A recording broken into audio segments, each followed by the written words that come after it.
Welcome back, everyone. This is our first episode of the new spring semester. I'm so excited to have Daisy Rosales here with me.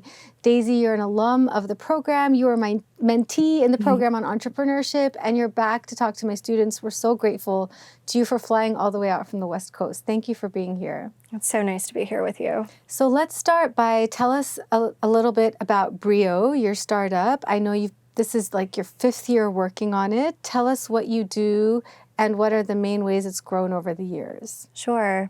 So Brio is a nonprofit that works with local organizations and communities to design mental health promotion initiatives.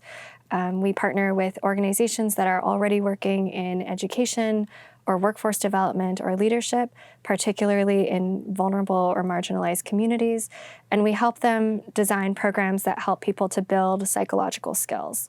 And the vision for these initiatives is that they are centered in the community's experiences and values, and also that they are scalable so that they can be replicated or adopted by ecosystem partners or even local government or rolled out in a large organization. Okay, so you just said a lot there. So the vision is mental health, but it's not about clinical like diagnosis and treatment. It's about finding community-based organizations working in education, wellness, and what was the third thing you said? Workforce development and leadership. And leadership, and thinking about how they serve their communities and building psychological outcomes. Yeah. And so a lot of what you do applies design thinking, and that's what we're talking about today in class. And it seems that my students really resonated with the way you kind of have this process of applying design thinking in a community to pilot new ideas and then think about how you might scale that. Can you tell us more about that design process? Sure. So when you're looking at creating a program, there are a number of things that that you want to achieve. I think one is thematically that it resonates, and from a content perspective that it's creating some of those skills and outcomes that you're hoping for, and also that it works contextually, just even on a logistical basis. Can people show up to this program? Is it the right length? Are the activities accessible? And so the design process is very useful to evaluate all of those things. To zoom out a little bit, we work with organizations that want to do this. They see mental health and well-being as critical to their mission, even if it is not kind of their headliner. They might be working in government schools, or they may be working with refugee populations on workforce development, on helping them to get work, even if it's not legal for them to work in sort of these other settings. And they see this as important to the thriving of not just their organization, but their participants and the community at large. And so typically, when we start working with them, they already kind of have a vision or at least a theory about how mental health will actually amplify their work. And what we do is we help to build that scaffolding around, okay, what would a program look like? What are some of the visions of flourishing that you do have, where people are experiencing some of that agency and freedom that mental health can bring to move them in the direction of what matters most to them. And so when we're designing the programs, we start with the participants and we start with the leaders of the organization as well, sometimes in the same room, sometimes separately. And we're asking questions around values. We're asking questions like, what does it mean to live a good life in this community? What is most important to you? And what would it look like for you to move in that direction, to really prioritize those values? Now, values are, it's a language that some people are comfortable with and others are not. And so just to clarify, they're not goals or feelings. They're ways of being. They're ways of showing up in the world. They're kind of like an orientation, like a direction on a compass. And so it helps us to understand in the creation of the content, how do we integrate personal and communal values into this content so that people are actually building skills that help them be more of that. So this is really interesting because it sounds like the organizations you work with may not necessarily self-identify as mental health organizations. They're community development organizations, and they feel like they can't achieve their mission, whether it's education, workforce, leadership development, without addressing mental health. How did you or they come across this realization? How did this work start? Yeah, so my co-founder and I had some good friends who were community leaders in Ecuador. the founder of that organization, Alicia, is in Ecuador, and she grew up there, and she wanted to serve that community. And at a certain point, we were visiting her, and she said, one of the challenges that keeps coming up is around mental health and well-being and just overall sort of this sense of suffering. Life is really hard here. It's painful. And people come to us with these questions all the time of, how do I deal with this? This is really hard for me. And it was already clear that a traditional sort of mental health professional model that we have here in the US that is working to varying degrees of success, as we know, was not something that her community could access. And she felt like she almost had to single-handedly respond to this. And so she invited us to think about it with her. And, early on, we thought it was just access to capital. Let's help organizations and leaders like Alicia get access to funding so that they can roll out a program. That's how Brio started out. That's how we started. But then we realized, she was like, no, I want you to do this with me. I want you to we help don't me. have the answers. Right. Help us find the answers. Yes, help us find out, how does this emerge? How do we learn from our participants and our community members as to how to really address this in a way that resonates with their lived experience? And that's essentially how we started the partnership program. That is the primary way that we operate. It was this invitation to accompany this journey. And over time, what we realized is that there are certain kinds of processes and areas of expertise and tools and stories and activities that we can kind of bring into this co-creation process to help leaders and their communities actually visualize what would it look like if we were to come together and build psychological skills together. Okay, so it sounds like the process is the same in each scenario, but then the outcome is totally different. So you're asking the question of, what does flourishing look like? What psychological skills do we need to build in order to achieve our mission? And then you immerse yourself in each community to understand what are the pain points, what are the sources of oppression and pain they're experiencing, what might it look like to be different, and what programs might you implement to get there? Am I understanding correctly? Yeah. And then you pilot that idea, you come up with a program, you pilot it, and then you mentioned at the beginning you always want to be able to scale it. So what does that look like? It must be different, I'm guessing, for each setting. Yeah. And, the gap we're trying to bridge is that a lot of things that kind of are being scaled have a certain sort of linear way about them. There's a process that many very large interventions use, and what gets kind of overlooked in that process is, one, community organizations that are already responding to these needs, whether or not they have these tools, right? Because it just shows up at their doorstep. But two, being able to really bring local participants' lived experiences and values and their vision of well-being into the program itself. So working very much at that grassroots level. And then when it's validated there, when there are enough people who've been through this and said, yes, this has really helped me, I'm moving toward what matters to me, I want all of my friends and my family to come to this program. When that happens, that's when we feel that it's ready to go to scale. Yeah, and more so, people need this. Yeah, and so what that looks like depends on how the partner is positioned.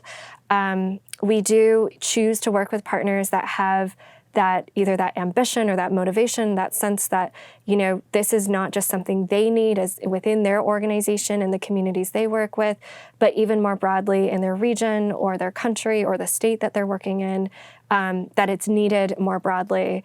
And so the partner's positioning informs the pathway to scale. If they are already engaged with working with government, which in some cases they are, they're looking for pathways to roll out a program that a government could implement. If they are really well networked with other, activist organizations, social change organizations in their space, they're maybe a trusted authority in their local region, then we'll look at creating something with them that they can share with those partners, share with their network. There are a couple other options. One is, in some spaces, there are social sector professionals, young people who are interested in well-being, they're interested in working for social change, and they see this as important, and there isn't necessarily a way for them to build those skills. And so we do it through sort of like a fellowship training model where they're learning some of the basic skills, they're learning about the program that's been created, and then they go and implement it on their own. So there are a lot of different ways to share these programs, and we can do it confidently after like this really thoughtful and thorough design process that involves the community.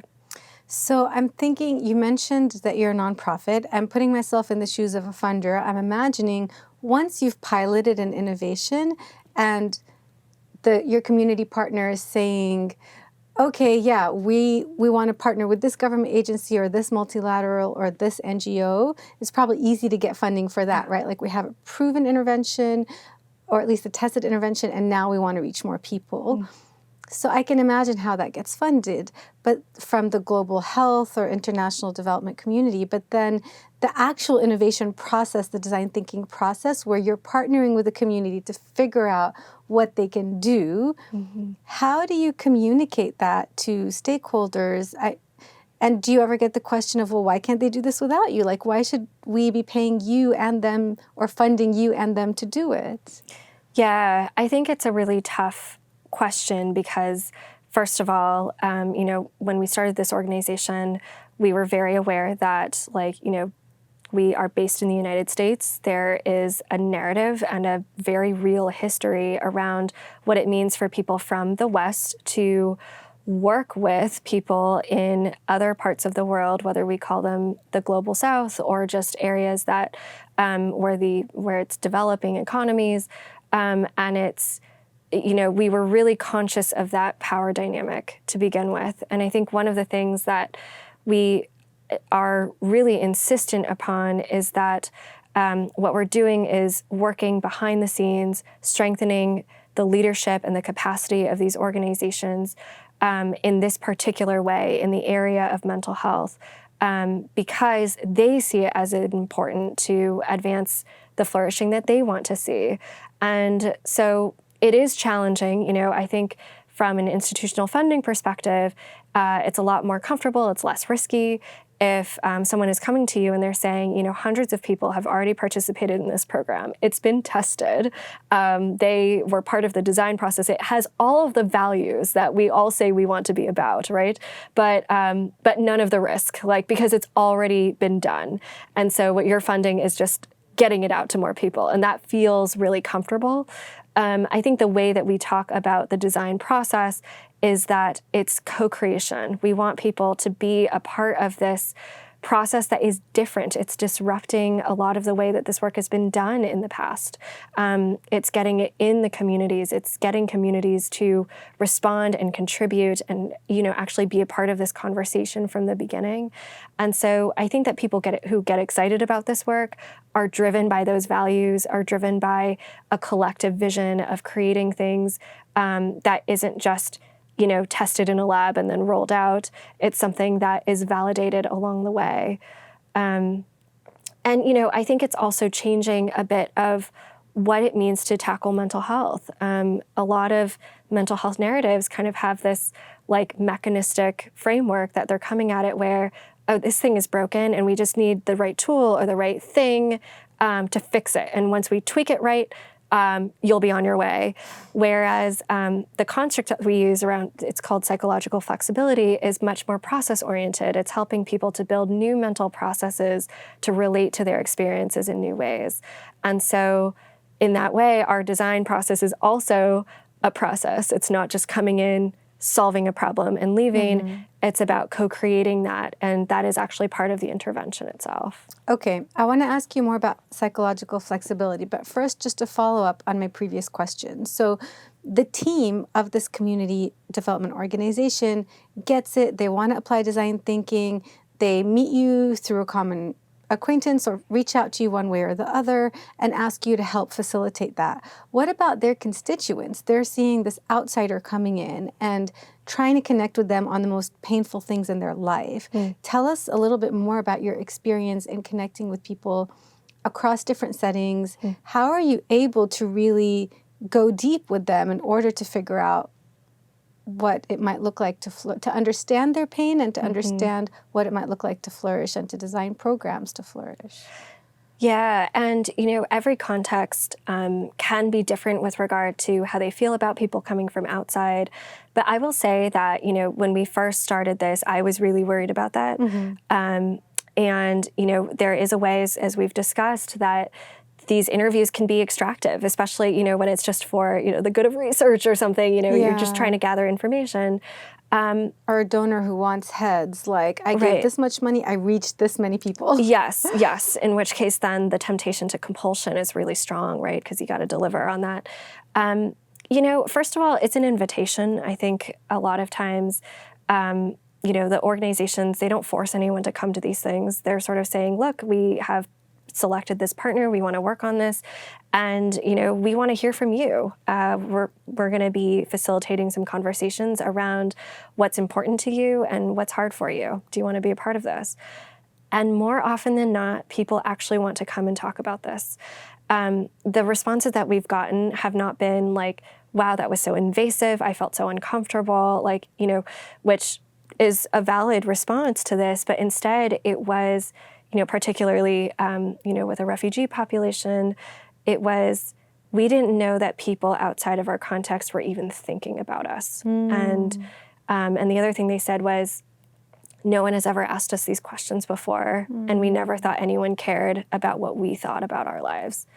And so I think when you create a space that is, it's open invitation, you can come if you would like, and the questions are asked in a way that is empathetic, that is open, that is sort of saying, we're curious to hear this from you. People actually really enjoy that. That's what I found, and it's been a pleasant surprise. And I think the example you're sharing might be the one we discussed in class about the Rohingya Women Development Network, correct? Yeah. So what I'm hearing is that the constituents trust the team, like the community leaders, and the community leaders trust you. And it's really based on that trust that you're able to connect across contexts. Okay, so with that background in place, I'd love to hear more about, let's talk about the actual mental health constructs. So you mentioned one construct that you use is psychological flexibility. Where does this come from? How did you learn about it? Or did you come up with it based on your experiences? And how does this play into your model? Yeah, so psychological flexibility is a pretty well-researched construct, and it essentially is about the way that we respond to the painful experiences in our lives, trying to create more spaciousness and openness so that we can choose to move in the direction of our values, even in the presence of hardship. And so what that really looks like is, depending on our lived experiences, there might be certain things that have been painful for us or that are painful for us in the present. Those could be thoughts or feelings or sensations. And the way that we are evolutionarily programmed to respond to pain is to fight it, to avoid it, or to maybe freeze, right? And that's helpful when we run into a predator in the forest, but not that helpful in the way that we want to move about our lives. And so what psychological flexibility helps us do is to change the way that we relate to our pain, so that we can continue to engage in the way that we want to, even if it's hard, even if it means that pain will show up sometimes, even if it means that we're not always comfortable. But it does mean that we can, one, fully contact and be a part of the whole human experience, which is painful sometimes, and other times it's joyful and exhilarating. And it also means that we can participate in the liberation of ourselves and each other. And that's the thing that is really important to us ultimately, is not just mental health for mental health's sake. I mean, yes, that's really important. And we actually think that it is an important resource for individuals and communities to draw from in order to see and make the change that they want to make. And so if psychological flexibility is a way to kind of overcome some of those internal barriers, and to hold those with a little bit more gentleness, openness, looseness, then we can continue to kind of move through life even when things are hard, but going in the direction that we want to go. So it's really about mental health, with psychological flexibility as one specific example, as being not just the goal and the outcome, but also the process. Like, it's a key ingredient in any community development and moving a society forward, like almost like the elephant in the room. Like, let's address mental health first, and then we can address this community's goals. Okay, thank you so much for sharing that, Daisy. I'd like to end with the question of what else would you like for us to know about this work? I'm sure that our listeners would like to just learn so much more about what you do.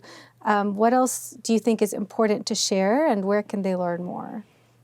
Yeah, I think for a long time I felt unsure of where I belonged in social change. As you know, like ever since I was a little girl, I wanted to be a part of making the world better in sort of a vague way. But I wasn't sure how to find my way.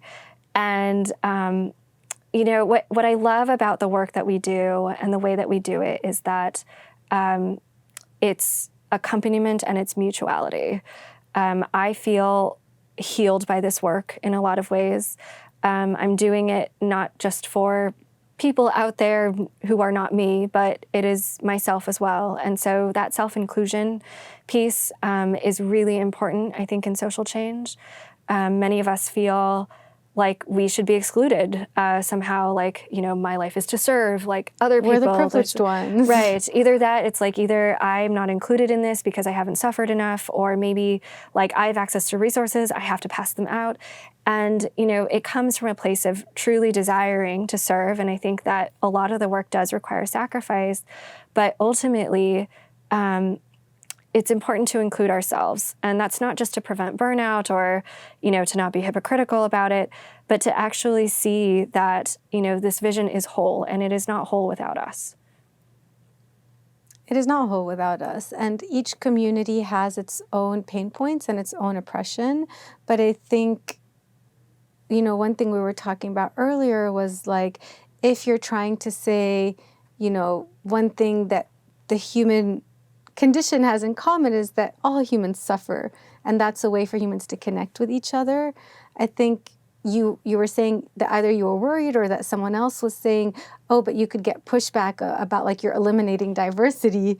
It's like, no, like sharing suffering isn't eliminating diversity. It's not saying we're the same. It's saying we all suffer in one way or the other, and maybe that can bring us together.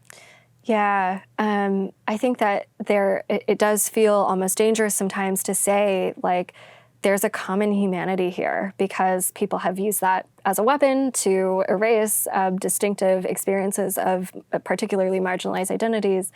And that is important to name. And yet, there's a solidarity that is required in all work that is going to really make a difference. And that comes back to some of that self-inclusion of sort of saying, okay, pain is pain. It is inevitable in life. Life is hard, and it's hard to know what to expect next.